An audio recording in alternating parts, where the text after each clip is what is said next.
ঠিক আছে।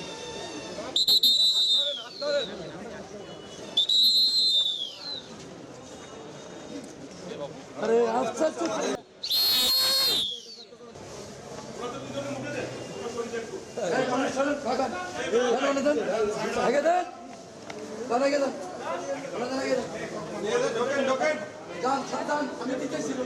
ইনকিলাব মঞ্চের প্রধান মুখপাত্র শরীফ ওসমান হাদি তাকে হত্যা চেষ্টার মামলায় যে এক প্রধান আসামি ফয়সাল করিম মাসুদ তাকে ধরার জন্য এবং তাকে খুঁজে বের করার জন্য আমাদের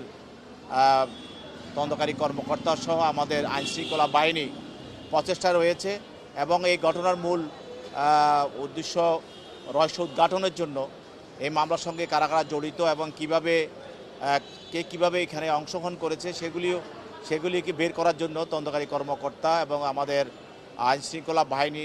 তাদের সর্বশক্তি দিয়ে তারা কাজ করছে। এর মধ্যেই এই তদন্তের মাঝে তার পিতা হুমায়ুন কবির এবং তার মা হাসি বেগমকে গ্রেপ্তার করা হয়েছে এবং তাদের ঘটনা সম্বন্ধে তারা গুরুত্বপূর্ণ তথ্য তাদেরও কাছে তারা অবগত আছে এবং